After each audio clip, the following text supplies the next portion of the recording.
اللہ تعالیٰ نے قرآن مجید میں بہت سارے احکام دیے. جو لوگ مذہب کو نہیں مانتے ان کے لیے ان احکام کی کوئی حیثیت نہیں ہے. نماز کا حکم دیا، وہ کہتے ہیں پڑھنا ضروری نہیں ہے، کیا ہے نماز میں، کوئی پیسے تھوڑی ملتے ہیں. روزوں کا حکم دیا، رمضان کے روزے رکھو. جو اللہ کو نہیں مانتے ان کی صحت پہ کوئی فرق نہیں پڑتا، رکھیں یا نہ رکھیں، وہ رمضان میں کھاتے ہیں، بلکہ ان کے لیے رمضان ایک ٹینشن ہوتا ہے. حج کا حکم دیا، کہتے ہیں کیا ہے، 4 دیواری ہے اس کے گرد جا کے طواف کرو. ٹینشن، ایک بھیڑ، ایک مجمع، آدھا ہو جاتا ہے آدمی حج میں. میں نے جتنے لوگ بھی دیکھے ہیں نا حج کر کے واپس آئے ہیں، آدھے وہیں رہ گئے. اس لیے کہتے ہیں حج جوانی میں کر لینا چاہیے. گئے تھے پورے مگر واپس آئے آدھے. ڈائٹنگ کی ضرورت ہی نہیں ہے، حج کر لو، فٹ فاٹ ہو کے آؤ گے، ہینڈسم اسمارٹ. اللہ نے حکم دیا جہاد کرنے کا کہ جب لڑنے کا وقت آئے تو لڑو. یہاں بھی سمجھ میں نہیں آتا. لوگ اپنے بچوں کو فوج میں بھیجتے بھی ہیں، کوشش یہی ہوتی ہے کہ ایسی جگہ نہ جائے جہاں مرنے کا خطرہ ہو. مائیں کہہ رہی ہوتی، ویسے تو ہماری مائیں اللہ کا شکر ہے اب تک کی رپورٹ یہی ہے کہ شہادت پہ واویلا نہیں کرتی، ایک پازیٹیو چیز ہے. لیکن پھر بھی بعض مائیں ایسی بھی ہیں جو کہتی ہیں ہائے بچے کو کیوں بھیج دیا لڑائی کے لیے. اللہ نے حکم دیا نظر کی حفاظت کرو. انٹیوں کو بولو نا بھائی. اب دیکھو کسی حکم پہ آپ کے چہرے پہ ایسی کھلکھلاہٹ نہیں آئی تھی. ابھی میں بتا رہا تھا حج مت کرو، آپ ایسے سن رہے ہیں، دیکھیں اچھا ٹھیک ہے. میں نے کہا کہ جو لبرل لوگ کہتے ہیں حج مت کرو، آپ چپ. ہم نے کہا اللہ کہتے ہیں نماز پڑھو، لوگ نماز نہیں پڑھتے، آپ چپ. جیسے ہی میں نے نظر کی بات کی ہے ایک دم کھلکھلانے لگے. پتہ نہیں اس میں کیا مسئلہ ہے بھائی. تو اس سے پتہ چلتا ہے سب سے بڑا فالٹ، بولو بھائی، یہ ہے سب سے بڑا فالٹ. حج کے لیے تیار ہو جائیں گے، نماز کے لیے بھی ہو جائیں گے. اور یہ میں آپ کا امتحان لے رہا تھا. دیکھو ایجنسی میں بس جب لوگ چوروں کو پکڑ کے لے جاتے ہیں نا، خفیہ ایجنسی والے، تو ان کا کچھ طریقہ ہوتا ہے، کچھ نبض پہ وہ رکھتے ہیں، کوئی مشین لگاتے ہیں کہ کس سوال پہ اس کے دل کی دھڑکن تیز ہو جاتی ہے. مثلاً وہ یوں پوچھیں گے آپ سے، کوئی دہشت گرد ہے نا جس نے کہیں بم دھماکہ کیا ہے، اس سے اب سوالات پوچھنا شروع کرتے ہیں. بولتے ہیں اچھا فلاں جو ٹارگٹ کلنگ میں جس کو قتل کیا تھا تو نے کیا تھا؟ اس کی نبض ویسی کی ویسے ہی رہتی ہے. کہتے ہیں نہیں میں نے نہیں کیا تھا. اچھا وہ صدر میں بم دھماکہ تو نے کیا تھا؟ نہیں بھائی میرا اس سے کوئی تعلق نہیں ہے. بولٹن میں تو نے کیا تھا؟ بولٹن میں چونکہ اس نے کیا ہوتا ہے، بولٹن مارکیٹ، ایک دم نبض کیا ہو جائے گی اس کی، تیز ہو جائے گی. وہ کہے گا تو یہ نہیں کیا تھا، لیکن ایک دم جذباتی ہو جائے گا، کہہ رہے نہیں نہیں میں نے بالکل نہیں کیا تھا. اس کا مطلب تو نہیں کیا تھا. آئی بات سامنے. تو میں آپ سے پوچھ رہا ہوں بھائی، اللہ نے حکم دیا نماز پڑھنے کا، اللہ نے حکم دیا روزہ رکھنے کا، کچھ بھی نہیں. جب میں نے کہا کہ اللہ نے حکم دیا انٹیوں کو مت دیکھو، ایک دم آپ کے دھڑکنیں کیا ہو گئیں. یہ تو غلط بات ہے بھائی، یہ کیا ہے، یہ تو بڑا، اب تو یہ بھی نہیں کہہ سکتے یہی تو قیامت ہے. وہ تو بیچارے دنیا سے چلے گئے، بیچارے چلے گئے، بہرحال جو بھی تھے. بیچارے کا مطلب آخرت کے لحاظ سے بیچارے. تو اللہ نے بہت سارے آرڈر دیے ہمیں، بہت سارے احکام دیے ہمیں. اللہ نے حکم دیا اس کو مانو. جو اللہ کو نہیں مانتے، مذہب کو فالو نہیں کرتے، ان کے لیے یہ تمام احکام کیا ہیں؟ فضول ہیں. تاجروں کو دیکھ لو نا،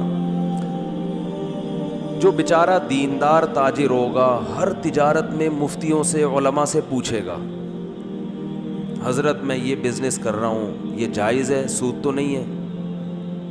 علماء کہہ دیں گے بھائی یہ سود ہے. اچھا کوئی اور آلٹرنیٹ بتا دیں اس کا، وہ بتائیں گے پھر سمجھنے میں ٹائم لگے گا, کتنی ٹینشن نا. لیکن زیادہ تر تاجروں کا کیا حال ہے, ابے ان مولویوں کے چکر میں مت پڑو, ہم کوئی چوری تھوڑی کر رہے ہیں بھائی, ہم کوئی ڈاکہ تھوڑی ڈال رہے ہیں, اپنی محنت کی کما رہے ہیں. تو کیا یہ مفتیوں کے اور مولویوں کے چکر میں پڑ گئے, یہ بزنس اس طرح سے جائز ہے, اس طرح سے جائز نہیں ہے. کل کسی نے پوچھا کہ میں انویسٹمنٹ کر رہا ہوں, پتہ نہیں کاروبار کے بھی ایسے ایسے طریقے ایجاد ہو گئے ہیں جو کبھی کسی کان نے سنے نہیں, کسی آنکھ نے کبھی دیکھے نہیں. تمیز سے لوگ بزنس کرتے ہی نہیں ہیں کہ اپنی پروڈکٹ مارکیٹ میں لاؤ, بیچو, لوگوں کو فائدہ پہنچاؤ اور ان سے فائدہ اٹھاؤ. لوگ گھما رہے ہیں کہ یار کس طریقے سے جتنے لوگوں کی پینٹوں میں جتنے پیسے ہیں سارے میری جیب میں آ جائیں, اس کے لیے ہر الٹا طریقہ اختیار کیا جا رہا ہے, کیونکہ دنیا کو مسافر خانہ سمجھنے کے لیے تیار ہے ہی نہیں. تو جب علماء کہتے ہیں بھائی یہ نہ شرکت میں آتا ہے نہ یہ مزاربت میں آتا ہے, یہ کون سا طریقہ ہے بزنس کا, کہتے ہیں ابے یار ان مولویوں نے دین کو بہت مشکل بنا دیا ہے. تو بھائی چھوڑ دو مولویوں کے چکر کو, انگریز بن جاؤ یار, جوا کھیلو, سٹا کھیلو. ان کے ہاں تو کیسینو ہوتے ہیں نا, جوئے سینٹر, سٹے سینٹر ہوتے ہیں کہ نہیں ہوتے, تو جاؤ سٹا کھیلو یار. کیا غریبوں کی طرح تھوڑے تھوڑے پیسے کمانا ہے, ایک دفعہ داؤ پہ لگاؤ آر یا پار. ضربت بحدی ضرب القمار اما لہذا و اما لذا. متنبی نے کہا نا کہ میں لمبے لمبے ریگستانوں کے سفر کرتا ہوں, یا تو موت ہے یا کامیابی. سٹا کھیلو, کھیلنا نہ شروع کر دیں. ایک مثال دے رہا ہوں, کیا ضرورت ہے. مجھے ایک دکان سے سرسوں کا خالص تیل چاہیے تھا, بڑی تعریف سنی تھی ڈاکٹروں سے, حکیموں سے, بھی سرسوں کا جو اوریجنل تیل ہے کھانا پکانے میں صحت کے لیے بہت مفید ہے. ہمیں کسی نے بتایا فلاں جگہ سے ملتا ہے, ہم چلے گئے. تو میں نے کہا ملاوٹ تو نہیں کرتے, کہتے ہیں نہیں. کہتا ہے خود سوچو, مجھے سمجھا رہا ہے, خود سوچو اگر میں نے حرام ہی کمانا ہے ملاوٹ کر کے, تو میں بندوق خرید کے گن پوائنٹ پہ لوگوں سے پیسے چھینوں تو یہ میرے لیے زیادہ. اس وقت کراچی کے حالات بھی بہت خراب تھے.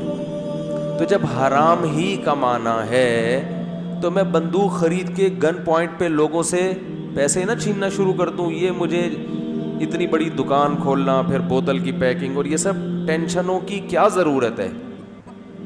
میں اس کی دلیل سے بہت متاثر ہوا. ہم نے لے لیا, پتہ چلا یہ 2 نمبر ہے, ملاوٹ ہے.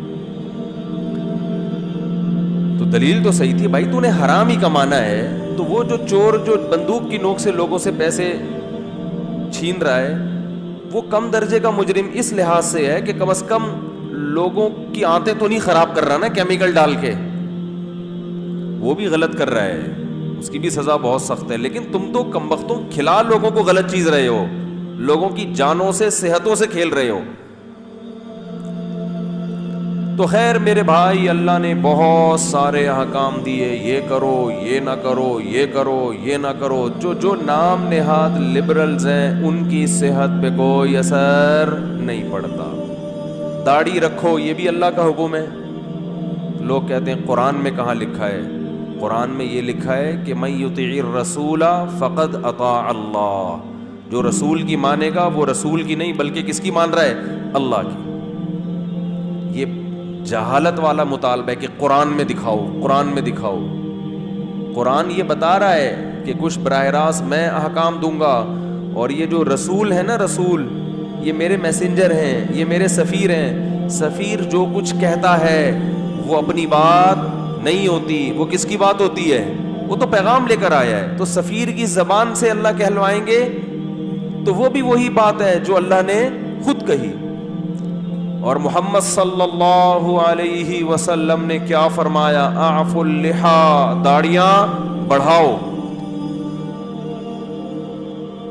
آپ نہیں رکھتے تو کم از کم مجرم تو سمجھو بھائی اپنے آپ کو. یہ کیوں کہہ رہے ہو کہ نہیں, یہ کہاں سے مولویوں نے نکال لیا, یہ تو مولویوں کا اپنا اسلام ہے. مولویوں کو داڑھی رکھ کے بیچاروں کو کیا مل رہا ہے. دیکھو پادری, دیکھو کتنے ماڈرن ہو گئے ہیں نا انگریزوں کے. انگریزوں کے جو پادری ہیں ان کی بھی پہلے اتنی بڑی بڑی داڑیاں ہوا کرتی تھی, ہمیں بچپن میں ہی دیکھتے تھے. اب وہ بھی کیا ہو گئے ہیں؟ بولو بھائی, کلین شیو.